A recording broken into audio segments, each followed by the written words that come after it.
नमस्कार मंडळी. आज आपण मेथीच्या भाजीचा खुडवा करणार आहोत. खुडवा किंवा घोळाना म्हटलं तरी चालेल. तर अगदी सोपा आणि झटपट होणारा आणि चवीला पण मस्त लागेल. तुम्ही नक्की ट्राय करून बघा आणि ट्राय केल्यानंतरच तुम्हाला कळेल तो कसा झाला आहे. आणि खायला तर मस्तच लागेल. सगळेच जण आवडीने खातील अशा पद्धतीचं आहे. आणि काय होतं, आपण नेहमी मेथीची तीच भाजी खाऊन जर कंटाळा आला असेल, तुम्हाला प्रवासात न्यायला किंवा भातासोबत, पराठ्यासोबत, कशासोबतही तुम्ही हा खाऊ शकता. अशा पद्धतीचं आपण केलेलं आहे. तर एक जोडी मी मेथीची भाजी घेतलेली आहे. तर आपल्याला काय करायचं आहे, जे पानं जे आहेत, देठ नाही घ्यायचं अजिबात. आपल्याला भाजीचं देठ घ्यायचं नाही आहे. तर पानंच आपल्याला त्याचे काढून घ्यायचे आहेत. तर ही भाजी घेणार आहोत आपण निसून. तर जितकी लागेल आपल्याला खुडव्याला तितकीच घ्यायची आहे. एक जोडी लागणार नाही, अर्धी जोडी घेणार आहे मी. तर इथे तुम्ही बघू शकता, मस्त आपण मेथीचे पानं घेतलेले आहेत. आणि नंतर घालायचे आपल्याला त्यामध्ये पाणी. स्वच्छ पाण्याने चिरण्याच्या अगोदर धुवून घ्यायची आहे. 2-3 पाण्याने धुवून घेतली की आपल्याला एका चाळणीमध्ये आपल्याला त्याला ठेवायचं आहे. म्हणजे पाणी पूर्ण झिरपून गेलं पाहिजे. खुडवा ज्यावेळेस करतो ना आपण, त्यामध्ये पाणी नाही राहिलं पाहिजे. त्यासाठी काय करायचं आहे, आपल्याला पूर्ण मेथीचे पानं जे आहे ते चाळणीमध्ये ठेवायचे आहेत. आणि ही भाजी आता आपल्याला झिरपण्यासाठी बाजूला ठेवायची आहे. तर आता ही भाजी ठेवली आपण बाजूला. तर नंतरची काय तयारी केली मी, लसूण पाकळ्या घेतल्या 7 ते 8. तर त्या काय करायचे, छोटे छोटे काप करून घ्यायचे. कारण खुडव्याला ज्यावेळेस तडका बसतो ना, तर अशाच लसणाचा बसला पाहिजे. म्हणून आपण लसण ठेचून नाही घेत, म्हणजे कुटून नाही घेत आहे. तर असाच बारीक आपण त्याचे काप करून घेतो आहे, म्हणजे त्याचा फ्लेवर अगदी छान लागेल. तर इथे तुम्ही बघू शकता, लसण पण आपण चांगला बारीक चिरून घेतला आहे. नंतर घेतला मी एक मिडियम आकाराचा कांदा. तो पण आपल्याला चांगला बारीक चिरून घ्यायचा आहे. तर त्यासाठी मी वरचं साल काढून घेतलं आहे. आणि कांदा आपल्याला व्यवस्थितपणे बारीक करून घ्यायचा आहे. तर कांदा बारीक करताना, म्हणजे खुळ्यामध्ये ज्यावेळेस कांदा टाकतो ना, एकदम बारीक असलं पाहिजे. जितकं बारीक करता येईल तितका तुम्ही करून घेऊ शकता. तर इथे बारीक असा कांदा मी कापून घेतला आहे. आणि तसंच आपल्याला टोमॅटो पण कापून घ्यायचा आहे. जसं आपण कांदा कापून घेणार आहोत ना, त्याच पद्धतीने आपल्याला टोमॅटो कापून घ्यायचा आहे.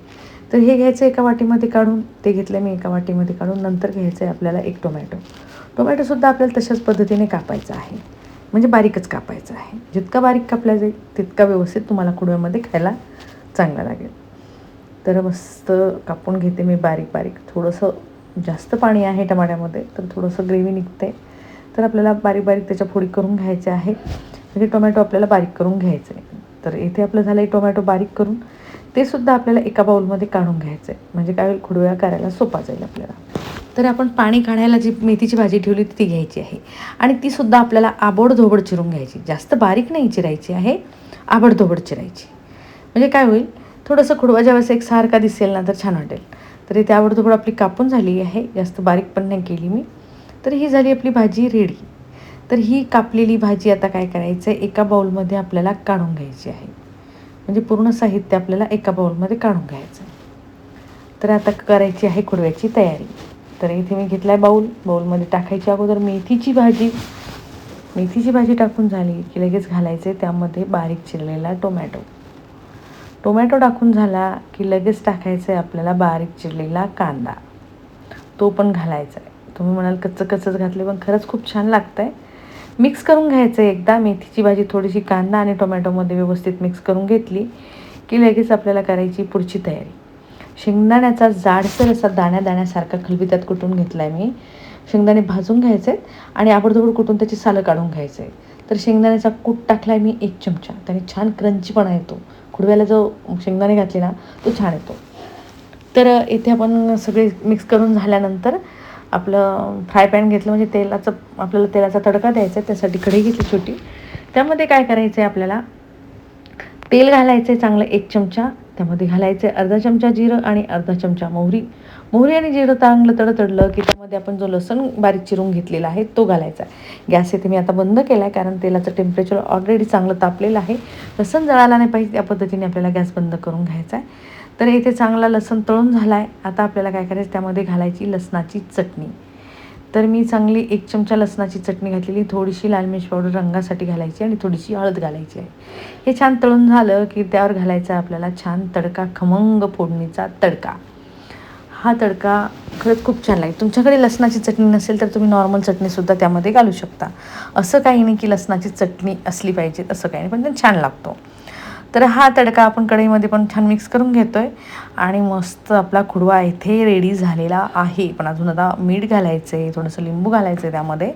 तर अगोदर एकदा मिक्स करून घेते, कारण तडक्याची फोडणी जी आहे पूर्ण याला लागली पाहिजे, म्हणून आपल्याला अगोदर मिक्स करून घ्यायचं आहे. अलगद हाताने आपण त्याला मिक्स करून घेतो किंवा चुरगाळून जरी घेतलं तरी चालेल.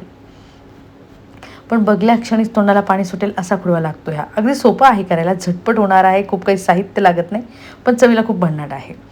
तर इथे चवीनुसार मीठ घातलं आहे. मीठ घातल्यानंतर परत एकदा मिक्स करून घ्यायचं आहे आपल्याला, म्हणजे आपल्या मीठ जे आहे ते पूर्ण खुडव्याला लागलं की आपली चव पण छान लागेल. तर हे झालं आपलं मिक्स करून. नंतर घालायचं आहे त्यामध्ये लिंबाचा रस.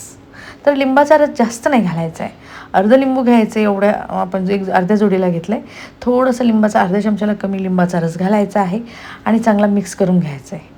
तर मिक्स करून घेतल्यानंतर चव म्हणाल तुम्ही अगदी मस्त झालेली आहे आणि खायला पण खूप छानच लागेल. तर तुम्ही वरण भात केलं किंवा प्लेन पोळी असेल त्यासोबतसुद्धा खूप छान लागेल. हा भातासोबत पण मिक्स करून खायला छान लागेल, पोळीसोबत, भाकरीसोबत किंवा तोंडी लावायला पण छान लागेल. अशा पद्धतीचा आपण खुडवा केलेला आहे. तर अगदी मस्त आणि झटपट होणारा, चवीला भन्नाट असा, जिभेची चव पुरवणारा आणि सगळ्यांनाच आवडणारा मेथीचा खुडवा अगदी मस्त आणि सोप्या पद्धतीने केलेला आहे. तर ही अगदी सोपी पद्धत आहे, तुम्हीही करू शकता. घरच्याच साहित्यात तुमच्या किचनमध्ये जे साहित्य आहे त्यामध्येच आपण हा खुडवा केलेला आहे. फक्त आपल्याला बाजारातून टोमॅटो आणि मेथी आणायची. तर मेथी गरमागरम पोळी घेतलेली आहे, थोडंसं तेल लावून, आणि त्यावरती आपण घेतला आहे खुडवा. मस्त आपल्याला ह्या खुडव्यासोबत पोळीसुद्धा खाता येईल, भातसुद्धा खाता येईल. तर अगदी सोपी आणि झटपट होणारी ही खुडव्याची रेसिपी तुम्हाला कशी वाटली हे कमेंटमध्ये मला नक्की कळवा. तुम्हाला जर हा माझा व्हिडिओ आवडला असेल आणि तुम्ही माझ्या चॅनलवर नवीन असाल तर माझ्या चॅनलला सबस्क्राईब, लाईक, शेअर, कमेंट करायला विसरू नका. तर चला भेटूया अशा सोप्या आणि झटपट होणाऱ्या रेसिपीसोबत. तोपर्यंत बाय बाय.